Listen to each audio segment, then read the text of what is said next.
Hey guys, this is Gene Jensen, and I want to introduce a new venture of mine, or a new project idea. It's not my idea; it's actually somebody else's. This whole year I'm partnering up with Chad Hoover of Kayak Bass Fishing TV, and we're going to go on some trips and going to go fish some of the best lakes in the country, just in search of big bass. And this is the title of this whole deal is his idea. I'm kind of stealing it a little bit from my first trip.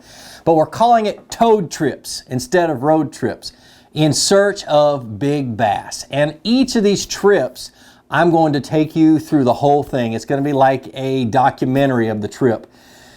And to start off with, this first trip, I'm going by myself. It's down to Lake Okeechobee. I'm going to meet up with a fan who also is a YouTuber. And we're going to basically just go try to whack some monster fish on Okeechobee during the best time of the year.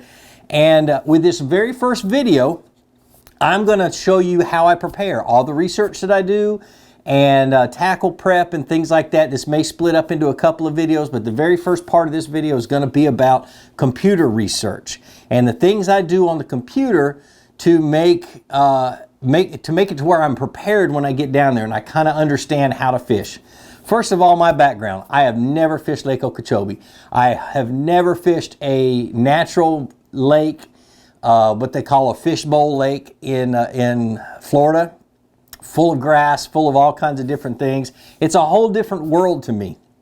And so I've spent the last 2.5 to 3 weeks doing research on the internet. Google is my friend. Searching for articles on Lake Okeechobee, videos on YouTube of Lake Okeechobee. I mean, fishing reports, calling in favors. One good thing to do before you go to a new lake is contact a couple of guides. You don't necessarily have to book a trip with them, although I suggest it. Contact some guides and get an idea of what the normal watercolor or water clarity is, what kind of baits are typically used in that area. You don't really have to use exactly what everybody else is using, because those fish see the same thing every day. But get an idea of the types of baits that they're using. Just all kinds of things. The main questions I ask are, when I go to a new lake, are what's the water clarity, what's the water temperature, and what kind of cover and structure and things like that should I expect. The second thing I do is I go on the internet and I look up an app called Navionics Web App. I'll put the name down here, Navionics Web App. And I pull up that lake on the map and I look at the topo map of it, or look at the layout. Is it a shallow lake? Is it a deep lake? Does it have points, humps, drop-offs, all kinds of stuff? And unfortunately with Okeechobee, it has none of that. It has grass and shallow water. As huge as that lake is, I think the average depth is like 6 feet or 8 feet or 9 feet. It's not more than 10 feet. It's just a shallow lake. Scary shallow. And I don't like to run at full speed in shallow water. So that's one of the things I'm going to have to get used to. I look on, like I said, I look on YouTube and I look up videos of past tournaments. And the things I look for in those tournaments are, what type of baits are they using? What color are they using? How are they successful? What type of grass on Okeechobee are they fishing? What time of the year are they fishing? And I love the fact that FLW goes at the same time every year, and it just happens to be the week after I'm going.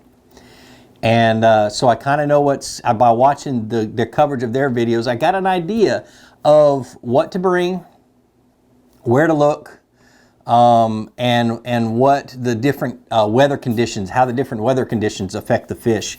I know that the wind is not good. It tends to stir up the muck and the mud on the bottom of the lake, and the bass don't particularly like it. So you want to try to find the cleanest, clearest water you can. And the grass can block that water. I mean, there's just tons and tons of different things that you can learn from just going and doing some research. And then I take what I learned from the internet and learn from the videos, and as I'm making notes and take my notes, and I go and I say, okay, now what baits do I have that will work for this? I don't want to spend a whole lot of money on baits. Unfortunately, with Okeechobee, I've got to have some heavy tungsten weights. These are 3/4 ounce tungsten. I bought at Academy the other day. I'm not picky about what type of tungsten I use. There's a couple of tricks that I do, and I'm going to do a video here in just a minute of a trick that I do with tungsten to make it, to improve it especially those heavy tungsten weights that I'm going to be flipping and punching with. I go to the store and I buy a few soft plastics, but typically I just dig through my stuff, okay, and I look at it and say, okay, this will work, and this will work, and this won't, and I get an inventory of what I already have, and then I make a list of my shopping list and I go shopping. So that's the general. That's what I do via the computer. If you don't understand Google, if you don't understand a search engine, I suggest you start. Go look up on YouTube on how to use Google search. It's invaluable when you're researching lakes. Even your home lake that you fish all the time, you can find out a bunch about your home lake by just searching on Google and finding out little tidbits and little information. But like I always say, be sure to introduce somebody to fishing. Introduce them to my videos. Let me help you teach them how to fish. And more importantly, get out in the water, go out and catch some fish, and have some fun. Tow trips!